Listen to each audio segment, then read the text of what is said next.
Great, we're live.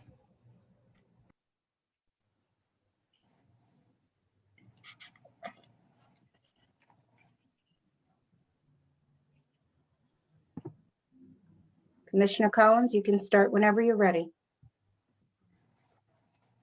Okay, all right.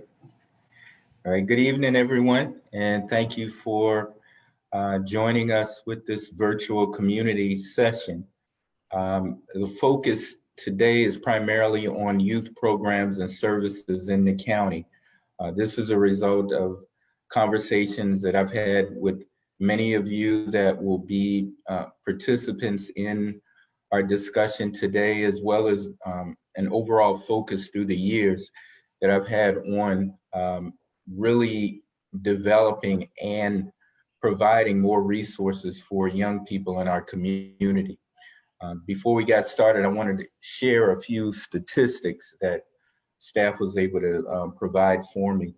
The county right now invests approximately $4.7 million annually in youth programs and services. That includes camps, community center programs, the Waldorf Senior and Recreational Center, sports, and aquatics. And we spend approximately $150,000 directly towards our summer youth employment program, as well as an internship program that the county provides. I believe that the county can certainly invest more in what I consider the county's most important resource, and that is our young people. And that's why I wanted to engage many of you who are leaders in the community. I wanted to get feedback from you that we could record and have this information provided to my colleagues as we begin the process of approving our upcoming FY 2022 budget. So I'm looking for you as leaders to really kind of lead the discussion, to talk about needs from your perspective, and to assist us in making these key and important decisions on our youth programs and services. So it's my pleasure right now to welcome Mr. James Brent, Mr. Ian Hurd, I'm sorry about that. He's a Charles County Board student member, Derico Prout, Mr. William Drakeford, and we're also expecting to hear from Laurel James of the Tri-County Youth Services Bureau. And so with that, we will provide an opportunity for everyone to give brief insights on issues related to young people. So, we look forward to talking to all of you, and please recognize that this is an opportunity for the county to really hear directly from you as leaders in the community on youth programs in particular. But if there's anyone that comes on the call as we proceed that has other concerns that they'd like addressed during the course of our virtual session, please feel free. But with that, I'd like Ms. Crystal Hunt to kind of take over from here. Thank you, Commissioner President Collins, and good evening, everyone. We are so thankful for the efforts of Charles County government staff that are supporting our town hall this evening. Please give a wave when your name is called. Ms. Julie Bryson, she is our citizen response manager. And Ms. Maquita Irvin, she is a commissioner specialist within the commissioner's office. And just a couple of housekeeping items for everyone. After we hear brief remarks from each guest speaker, we will open the floor for questions. Questions, as Commissioner Collins said, can be related to the focus topic of youth opportunities, or they can be general. Please type your questions into the comment section on Facebook. Ms. Bryson will manage the question and answer portion of the meeting. She will be reviewing and noting questions posted on the Facebook page as well. On the meeting, bring me some water. Tonight's town hall meeting is scheduled to last for 1 hour. While we will make every attempt to answer all questions, including those submitted in advance, we want to be respectful of everyone's time, and so we plan to end no later than 7 p.m. Ms. Irvin will be handling our back-end technical administration. If any of the guest speakers, if you have a technical issue, just send a comment in the Zoom chat and Ms. Irvin will address the problem behind the scenes. Today's town hall meeting is being shown live on the Charles County Government's Facebook page, which is www.facebook.com/Charles County. Please like, share, and follow this page. Also, please note that this meeting is being recorded for informational purposes. By joining the meeting, you're giving consent for it to be recorded. If you do not give consent, please exit the meeting now. A recording of this meeting will be available later on the Charles County Government website. And now, Commissioner President Collins, we're ready to introduce our speakers. So back to you. Thank you. At this time, I'd like to introduce Mr. James Brent. He is a leader in the community. He works with several youth organizations, and Mr. Brent, I just wanted to give you an opportunity to speak to us this evening.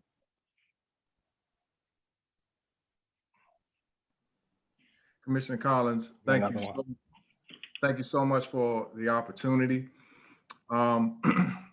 First and foremost, I wanted to talk about the reason why I'm here, the reason why I wanted to kind of speak up in regards to what's going on in the county. And it's primarily about our kids. We just had another youth lost to gun violence in our community. I won't say any names, but it wasn't the first that came up through our organization.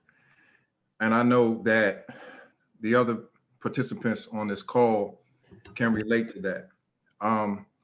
So the last time that happened, we said we would do something, but we promised we are doing something this time.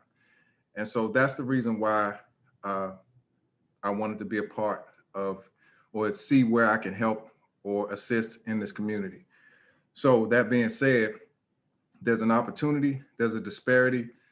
As we walk through the malls and when we walk through our community, we see some of the youth that's come, they're now teenagers, and they see us, they respect us. So we have an opportunity to do more in our community. So we want to start some more mentorship programs in our community, some training programs. We have a group of coaches, a group of men who have certain skills, assets that we have in order to train our youth and give them more opportunities and other things to do as it relates to when they're out in the streets. So that is particularly why I'm here. That's short and in a nutshell. There's so much more that we really want to do. And again, I thank you, Commissioner Collins, and all the representatives here from Charles County for allowing me to be a part of this, and anything I could do. I'm here and willing to be more selfless with my time and just volunteer and do whatever I need to do to help these kids, because it's all about them. And thank you very much, man. I really appreciate that. At this time, I'd like to give Mr. Ian Hurd an opportunity to speak. As I mentioned, this young man is student representative for the Charles County Board of Education. And so without further ado, Mr. Hurd. Thank you, Commissioner Collins. And thank you all the participants today.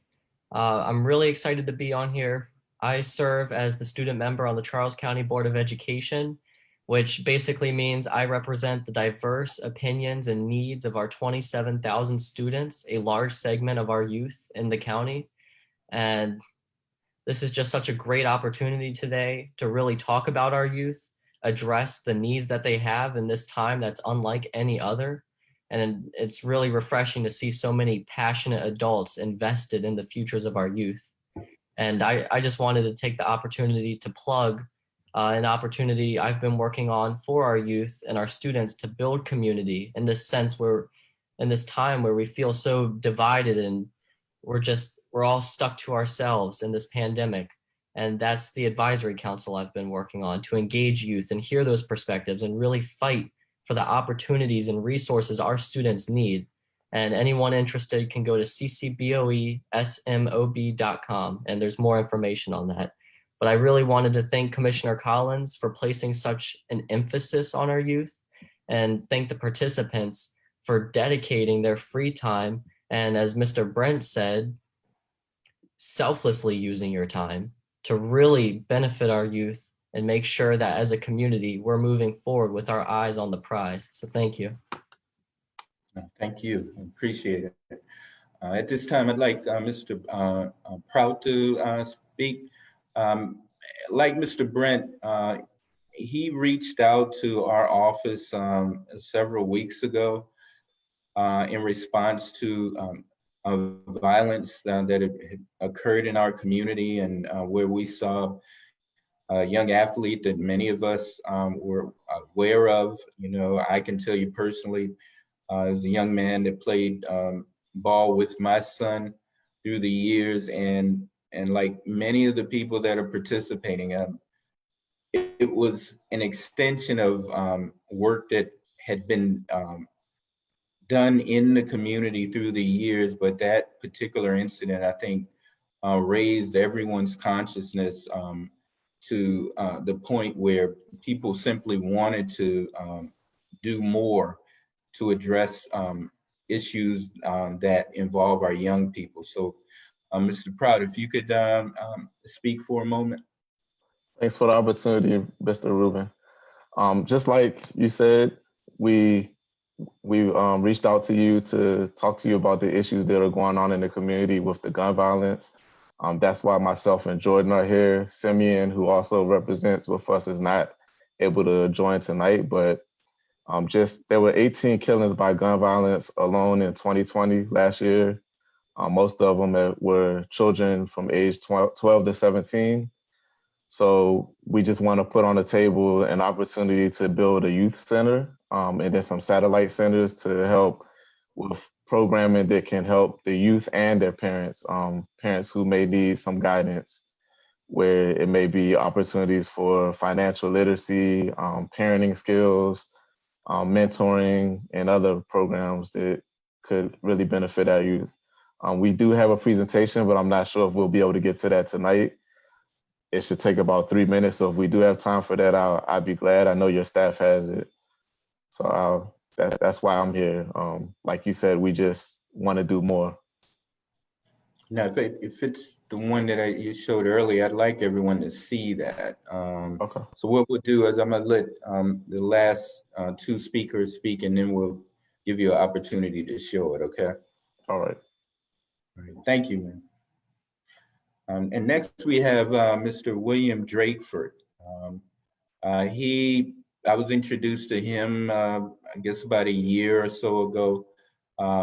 He has provided a tremendous resource for young people in the community, and I wanted to give him an opportunity to kind of share with everyone what he's doing and the facility that he has established in our community.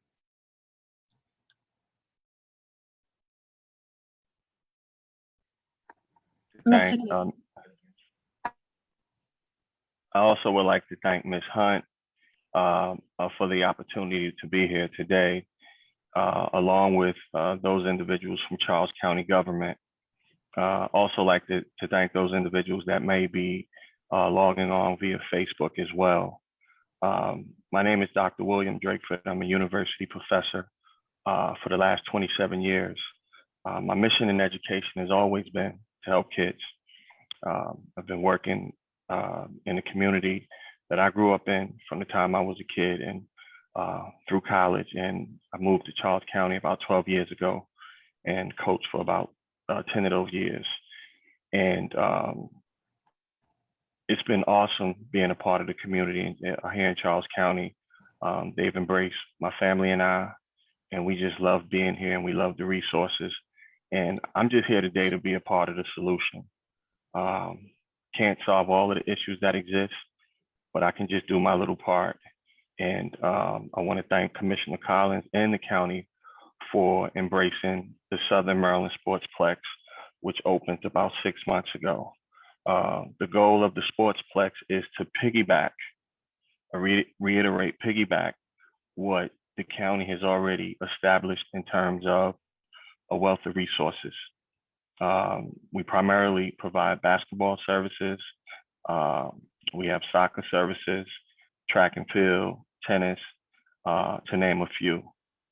And so whatever we can do to help support the community, just count us in. One thing I know that we like to do is, I heard a gentleman mention a mentoring program. That's something that we like to be a part of as well. And so I'm here today to just be a part of the solution. Thank you. Thank you. I think everyone is being very modest this evening because the scope of your work and the number of young people that all of you have touched through the years, with the exception of Mr. Hurd, because he's a young person himself, but the scope of the work that you've done, I mean, I think you're being very modest. I think I saw Jordan Alston as well on. You know, I wanted to give him an opportunity to speak if possible. Thank you, Commissioner Collins. So Jordan Alston with Southern Maryland Heat athletic program. So the same as Rico, you know, for a while, we've always been trying to find a way to engage the youth, fix the problems that we do see, or bring solutions to the problems we do see in the community. And, you know, when we heard the news of, you know, a young man that we had coached that passed away to senseless gun violence, it really hit home. And so it's not that we haven't been doing anything. We've all on this call been trying to do things to engage the youth and make our community better. But it's like, as Rico said, we have to do more.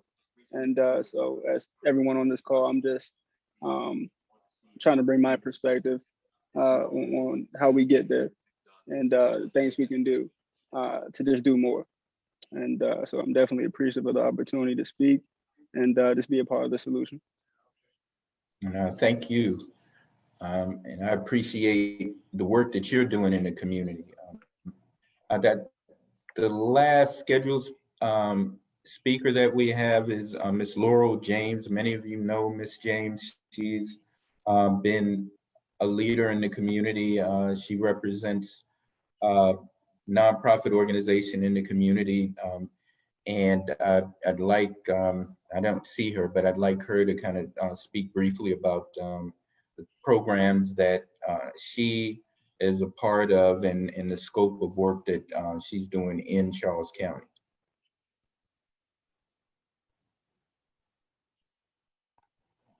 I don't think Ms. James has been able to join us yet, Commissioner Okay. Collins, so we can come back if she's able to join. Okay. Well, can we show that presentation now? Sure. This one here? Yes. Okay.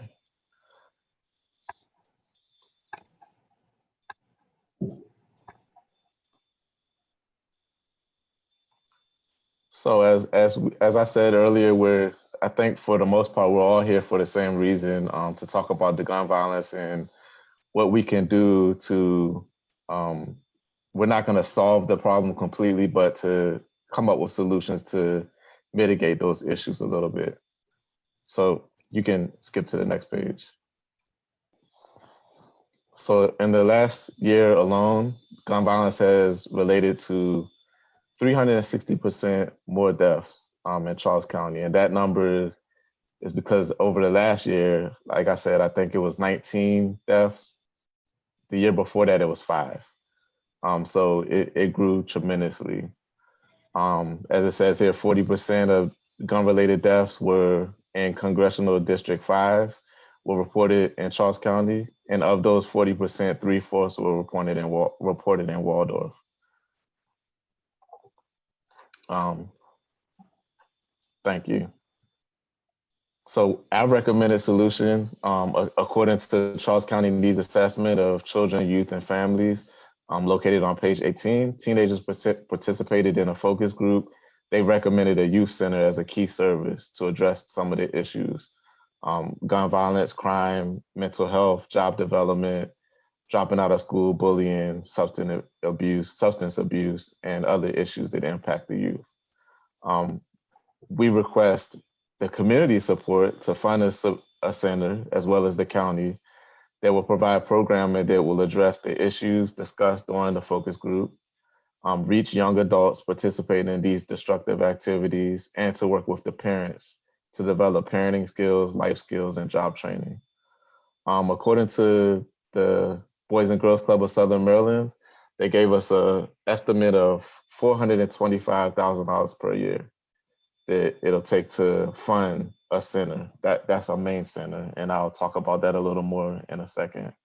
While funds are being raised, our goal or our initiative is to start smaller centers that can be established within the areas that are most needed. So when we address those programs, we'll use evidence-based curriculums that will help develop our students, young athletes, and young adults in the community. We'll provide tutoring, mentoring programs, recreational, performing arts, leadership training. And our goal is to reach the young adults by providing re-entry programming, providing age-appropriate recreational activities, and provide resources and programming to address need-based issues. And then another goal is to work with parents to provide workshops, groups, and resources to help them develop parenting skills, life skills, job training, financial literacy, higher education, and GED. You can go to the next page. So this is an example of the model that we've come up with. So you would have a central youth center, which would be the largest center, and they would have classroom, group rooms, computer labs, rec rooms, a gym, performing art areas, and we would host program events, which would be for all of the satellite programs to attend, and community events. The satellite programs will be the smaller community centers, or not community centers, because we already have those, but smaller youth centers located in the communities where they're needed the most. In these smaller centers, we must have at least a computer lab, small group rooms, rec room, and outside space for physical activity. You can go to the next slide. Oh, that's it. Okay. So that's something that we've been talking to Reuben about for a while, and we just want to see how we can get that to be a part of the budget. We have met with Congressman Steny Hoyer's office, the Sheriff Berry, and we have a lot of support. We just need the community to get behind us so we can get this enacted into the budget. And I think the best way to get that community support is the way you're building the foundation right now. And as I was stating at the very beginning of our meeting, what I'd like to do is, obviously this will be recorded, but I wanted to have on record, and this is where, I want to give all of you guys an opportunity to kind of speak directly on ideas in terms of funding. That doesn't necessarily guarantee it's going to happen, but the point is I want this stuff to be on record. I want this conversation to be a conversation that's considered by the Board of Commissioners as we move into actually approving our FY 2022 budget. And so that's why I kind of talked about, and I kind of referred to some of the commitments to funding that the county has already, and I'll kind of go over that again. The number that I was given was approximately 4.6 million, but that is like across the board. That money is allocated primarily towards our recreation division. So it includes like camps, the community centers, the Waldorf Senior and Recreation Center, the sports that many of you, participate as youth coaches. And it also aquatic. So this, generally speaking, that's where the lion's share of the money that the county has invested in youth programs, that's where it goes. And I also mentioned that the county has a summer youth employment program and a summer internship program for county students. That's approximately $150,000. What we don't have, and what was addressed earlier, especially with the presentation, was, programs that are more associated with young people that, the old term that was used, the so-called at-risk youth. The idea, however, is to provide a multitude of programs that will be useful in our community. And part of what I want to establish is, the kind of dialogue that has the county thinking more in line with, the direct needs for the entire community. As the county has grown, our youth population has grown. And as a result of that growth, it's become necessary for us to look at a multitude of services for young people. So, as I stated before, I'm here to answer any questions, but more so today, I wanted to kind of get feedback, from our guests. Hopefully, if she hasn't already, Miss James will come on. But I wanted everyone to, if you had ideas just in terms of funding, where you think Charles County should make a commitment to funding for youth programs, that I'd like to hear from you now, if possible.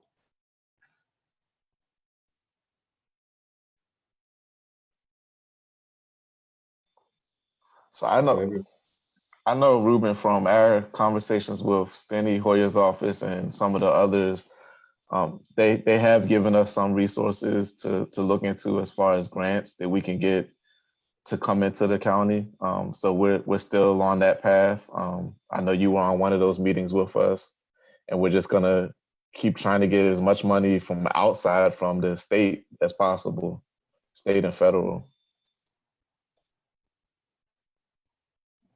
Thank you. I saw Ian, you were about to say something? Yeah, Commissioner Collins. One thing I saw, which I think is just so vital to our students, is that performing arts component of this center.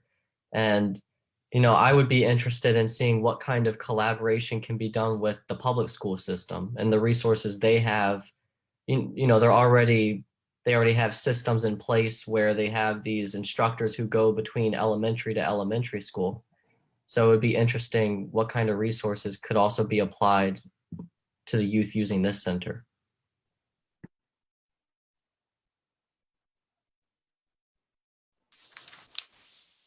Commissioner Collins? Yes, sir. I think just like our organization, we are a nonprofit, and Southern Maryland Heat, I believe, I'm not sure, I guess they are also registered as nonprofits as well. I'm not 100% sure, so you guys can correct me on that. But whenever you have a nonprofit organization, there's always an opportunity to get grant money. You just have to have a strong grant writer. There's federal agencies, state agencies, and county agencies as well that will grant to nonprofit organizations. So my point is the fact that we already have some of these aspects in place. There's already power in place. We just have to step up and use it. So that would be one of my suggestions, is you already got your nonprofits in place. Let's find some great grant writers. I know we all probably know someone, I know I do, that can start writing these things up. You just got to put it, my man got a wonderful presentation that we already know that will attract some funds. You've already got it written out. We've got some things written out. So I think it just takes us coming together and just coming together strong as one team. you know, having more of these meetings and just coming up with a plan. We can do it. Appreciate that. Let me kind of flip the switch though. I mean, because I'm telling you guys, I'm trying to get something out of this that can be beneficial to us. I would be shocked if you said that, okay, the county is, in terms of addressing the overall needs of our young people. I would be shocked if your response was yes. I mean, the county is on point, but this is an opportunity, and I got my big boy suit on today. This is an opportunity. I want us to be able to really start looking at where maybe we need to fill a void. I've had this comment on many occasions. I think the county, in terms of our recreation programs, I think we do a very good job on that level. But some of the other programs, and just as an example, dealing with youth violence, I mean, connecting the dots with some of these programs. That's what I'm talking about. And so, and that's where just getting your feedback, that's going to be part of the record that, we'll be providing. So, believe me, it's not going to hurt my feelings. I want you to kind of put on record for us where we can help to fill some of these voids in the community. So we've stated before that we do believe that the county has some great programs, but those programs are geared to, like you said, the athletic standpoint, not more of like a big brother center type thing where the relationships are built. So the community centers have an attendant, I should say, that they facilitate that. They throw out the balls, they let the teams practice, and that's it. But when you step into a mentor aspect, you have people that's hands-on and they get to form relationships with these young adults or the middle school age children, and they can see things that you wouldn't be able to see if you don't have that communication. I know, just like the gentleman from St. Charles Bears, when we see these kids come into our programs, we know what's going on without even asking, just because you can feel the vibe from them. So I think the more personal the relationship is, which is what it's not that the county isn't doing it. I don't think you're able to do that with the staff that you have right now. And I would also say, like, I'm only 25. I'm going on 26 this year, so I'm not too far removed from the youth of the county. For the latter part of my youth, I lived in Charles County. Went to school there for the most part, and growing up in my teenage years there, I can't recall any like outstanding programs I was excited to be a part of. I really couldn't name any programs in Charles County. Not to say they weren't there, but there was nothing attractive to me. So, I found myself, I'm an upstanding citizen now, loan officer, and I attribute a lot of that and my success in staying on the right path to Simeon, who's now on the call, who's the president of Southern Maryland Heat, who kind of took me under his wing and was that mentor to me when I needed it the most. So when I was, doing the wrong things, he was there to help put me on the right track. And I was able to be a college basketball athlete, graduate top of my class, get a job in which I'm doing pretty well for myself.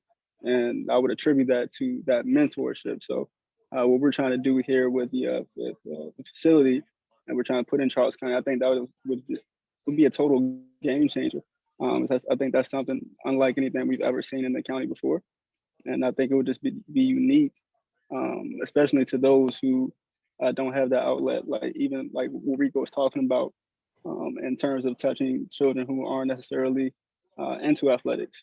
The Performing Arts Center, the computer labs, all these different avenues that we can attract kids and just touch them and be a part of their life. I think would be extremely beneficial. So that's just the avenue we're trying to go. I can only speak from my experience and what I'm seeing. I think a lot of kids don't have anything that's attracting them other than what's in the streets.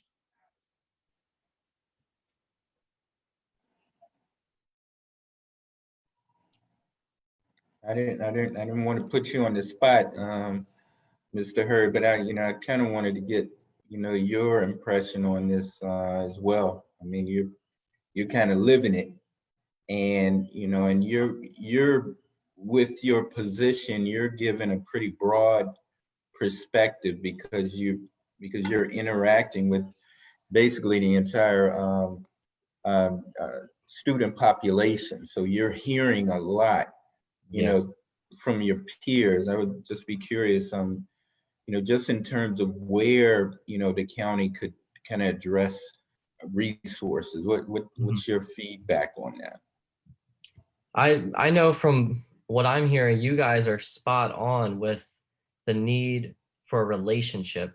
And that's what it boils down to. The activity is important, but the relationship, that underlying connection that we can give our students or our youth. And this is something I see with our public school system. We're trying to address mental health and with our school counselors, and it's hard, especially now more than ever. But I just think out of everything, like Mr. Prout, Mr. Brent, Mr. Alston, what they're saying about building that relationship with our youth. And as for the funding, to me, it's like we have to do whatever is in our realm to get this done. And I'm pacing through my head here, trying to think of ways. I know youth are an asset, so I would certainly be willing to help organize youth, to advocate. I know there was a mention of state resources as well as local county resources. So to get youth to testify for whatever initiative to source this funding from, I would be down to 100% put all the effort we have towards that.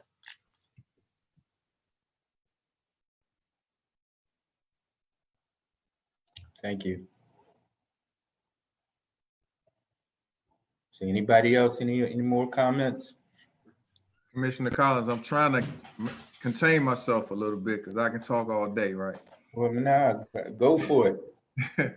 So, but no, this is dear to my heart. The young man mentioned mental health, and I've been I'm a real proponent about being very transparent.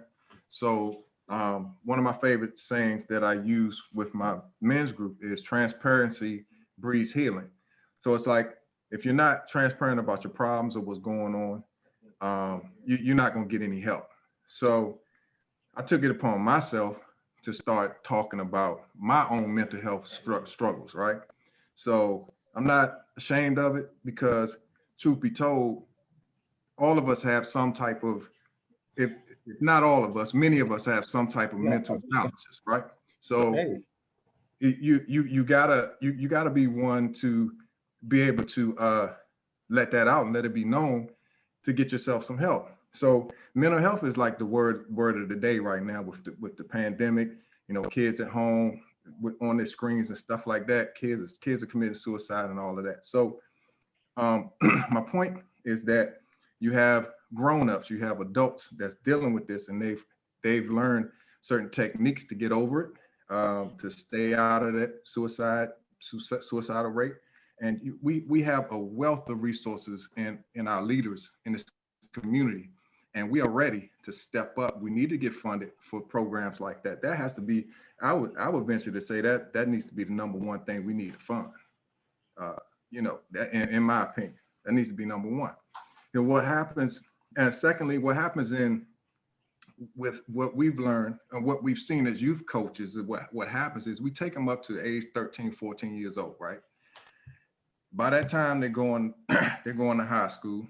After high school, not all of them are going to get into college, and not all of them are going to go into the military. The disparity is those ones that are left there and they have nothing else to do. They have no other opportunities. So it seems, right? What do we do with them? So one of our coaches talked about a graduating program.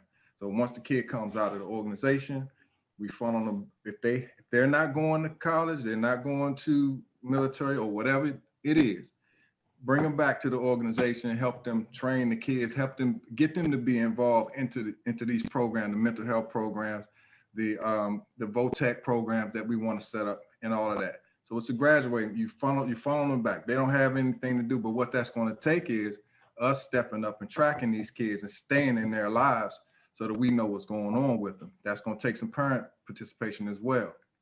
But like I said, I could talk all day about it. Hey, I'm very passionate about it. I'm ready to move on to more important things and trying to be a part of this solution. And if I could add really, Yeah, I like. Go ahead. I'm sorry. If I could Go ahead, add really Jordan. quickly, that's one of the things me, Simeon, and Rico was going to speak about as well, is with the programming. It's not just, to send kids off to college or just send kids off to be athletes or what have you. It's, it's supposed to be a full spectrum. So as the nice gentleman just alluded to, some kids need to learn a trade. Some kids need to learn different skills. So that's what we're all about. We're trying to be all inclusive. Any and everything we can do or involve with these programs to help the youth, we're with it, to not only help the youth, but help their parents as well. So any type of program we can do to just better the lives of any and everybody we encounter, that's what we're going to do. Now, I know somebody else was about to say something. I was just gonna. Go ahead, Will. I'm sorry. Okay. Yeah. Hey, what's up, Rico? What's going on, man? How you doing, bro? Hey, man, it's good to finally meet you in person, right? We've been talking for a long time, but the common theme that I hear today, it's resources, lack of resources, and it's nothing new. You could turn on CNN and MSNBC right now, and it's a lack of resources. We can't get this because we don't have that. And I hear a lot of that. The presentation, love it. Love it. But someone brought up a good point that I want to underscore about the professional grant writers. That's real. That's very real. And I'm not sure who brought that up, but when you really want to go after some funding, there are people out there that do this for a living, and that's all they do is write. Yep. I got 4 major grants at the university. We provide bachelor's, master's, PhD, and undergraduate degrees, all grants. Professional grant writers were involved with all of that work. So I'm just illustrating that is real. That's how you go after that money. Yeah. Use your resources, they're out there. And it can be crafted in such a way, a lot of people are probably thinking, well, you got to pay them too. It can be written into the budget. Written into the budget, yeah. It can be written into the budget. Hey, listen, so we all have that opportunity, because the way my grant writer explained it to me is you already have your program. You've got 100, 200 kids that you deal with every year. All you got to do is put it in black and white and say, this is what we do with them. This is how we train them. Whatever it is, football, cheerleading, mentorship, whatever it is. We tutor sometimes. I'm not a teacher, but we some of the cheerleading, one of the cheerleading coaches is a teacher. So that's an awesome resource. Go see Miss Wood. And so those things are already happening. It's just not written down in black and white. Brothers, sisters, we've got to do this. We've got to get this in black and white, and we've got to go to those grant writers and get that money for them. I think the biggest thing that we've learned from meeting with the state representatives is there's funding out there that we can actually attach to. So we were looking to, a lot of times when you think about grants, you look for a grant just for your program, but you can attach to a larger grant and get that money without doing any work. And that's what they've been real helpful with is sending us those type of grants so we can attach to those to get the large pieces of money. One thing, I kind of wanted to interject now, but I want you to continue. I mean, we got about 15 minutes left. It's a couple of things that right out the bat, it's clear to me This is just a start, because just the feedback, just looking at, we're doing this Facebook Live, and just the interaction with those listening, it's clear that this is very important to a lot of people. And so one idea that I anticipate, again, leading up to our FY 2022 budget approval, is a continuation of this, perhaps in the form of like some type of virtual youth forum or something, where we have a few more participants. Maybe we could expand the discussion a little more. But what I'm hearing that there are some things that the county is on point with. I mean, I think we have done a very good job in terms of youth sports and that kind of thing. But there are clearly areas where I think the county could provide more in terms of resources, and a lot of that is more associated with that follow-up. We talked about relationships. I mean, and that's a critical area in having mentors such as you men that are a part of this, and what you brought to the community for years, for decades, in many instances. But in addition to your work, what I was also thinking about, because Alston, you referenced job training. One thing I don't think a lot of people are aware of, the College of Southern Maryland has, several programs, that to provide like job training for young people. And I don't even really know if we put as much emphasis on that as much as we should. I mean, the College of Southern Maryland has an HVAC program. And I'm telling you, as somebody, I'm a so-called, lawyer and all of that stuff, but I'm telling you, them cats that are, doing, work on HVAC and stuff, those are the people that are making real money. That's real money. And we need to not, limit the thinking of our young people to think that only certain kind of positions, are going to provide you with a solid and comfortable lifestyle. And a lot of these programs are available. And that's where, when we're connecting the resources in the community with these youth programs, with the mentoring, then we can kind of steer a lot of these young people, while they're in your midst when they're playing ball, because you're in their ear, and when they start seeing that there are tremendous opportunities out here, and then they start expanding their thinking. And that's really a part of what I'm seeing. And, so I just wanted to share that, the idea of definitely a follow-up, and we got about 10 minutes left, but I wanted to give everyone, opportunity if you, had any other thoughts. But we're definitely going to follow up on this. This is a great conversation. It really is. So Reuben, you're spot on when you say that we have those type of resources here in the county, but I think it's the marketing and hearing it from people who look like you, talk like you, and act like you. So you're right on. If we can start funneling those kids that way, then I think they'll grasp it. But just putting a CSM booklet in the mail, kids aren't looking at that. Right. Definitely. And that goes back to my point where I was saying that there definitely was programs out there when I was coming up, but I didn't know about it. Nothing grabbed my attention. You know what I mean? So for the things that we don't have in the county and the community, we need to put those things in the community. For the things that we already have, let's find a way to engage the youth and, get that on their mind, let them know that we do have XYZ resources for them.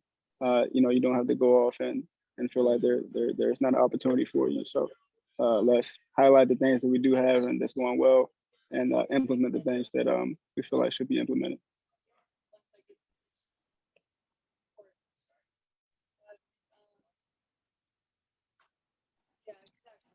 Any more comments? Any closing comments? Yeah, I'd like to just say one thing about the mentoring program, 30 seconds.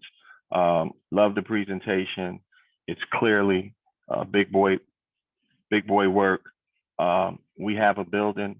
I'm offering an invitation to look at that program, start it on a smaller scale.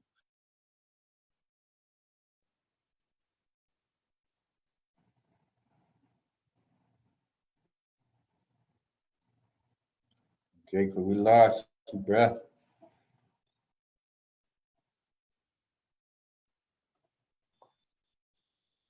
And I think that's also what we're going to need to do too, while we're trying to get the larger thing accomplished, is look at resources that we already have, buildings that are already available, spaces where we can do some of these things, and just partner with each other. I as soon as I saw Will on the call, because I do basketball training there, I said Will has a space where we could do some of this stuff. So I'm definitely going to reach out to him. I just wanted to add, in pursuing these programs, don't hesitate to reach out to the youth to help you fight this fight, because we will live up to it.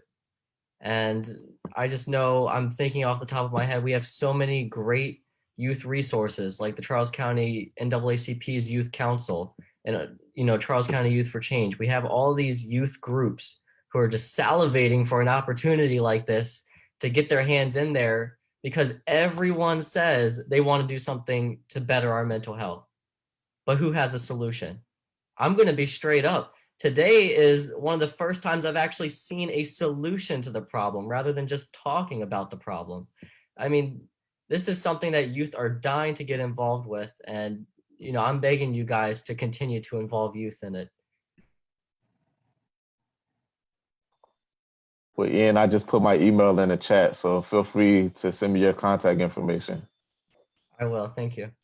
And anyone else that wants to use it. Look, we're gonna start closing it out, but and I got word that Ms. James, she brings her apologies, but she, some of you might be aware of the work that she's doing. And Crystal help me, because I want to make sure I have the exact name of the nonprofit. It's Tri-County Youth Services. Is that the name of it? Tri-County Youth Services Bureau. Yes. Yeah, right. And funding for the work that they're doing is totally below the scope of what they're doing, and they're touching young people in our community across the board, but financing and getting the resources has always been a challenge. But we'll give her an opportunity to, to kind of follow up with you. Like I said, I mean, we're going to follow this up with what will likely be a larger discussion. My goal, as I stated before, is I want to begin to have you as the leaders in the community be a part of how the county decides on utilizing resources for youth programs in particular. And this is not rocket science. I mean, the reality is the resources that are provided by the county are because of you. And so it makes sense for you to have a say-so on how that money is spent. Those tax dollars come from you. And so it makes sense for you to be and to have some impact on how we actually provide these resources and redistribute it back to the community. And so, I just want to thank you guys again. And we will continue this discussion. If we don't have your contact information, please provide that, through the chat. We want to follow up with you and continue this conversation. And I'll kind of close with that. If Crystal, I don't know if you had any further comments before we closed out. No, I think you covered it very well. As Commissioner Collins said, we will follow up with a youth forum type of virtual event. And so we'll be sending out information to all of you that joined us today both here on Zoom and also many of those that joined on Facebook. So we'll be putting out general information, advertising that. And we thank you again for joining us. We thank you for being here and taking the time. This was a very productive conversation, and we hope it's the first of many to come. Thank you all. Appreciate you for your time. Yes, sir. Thank you. Thank you. Thank you, everyone.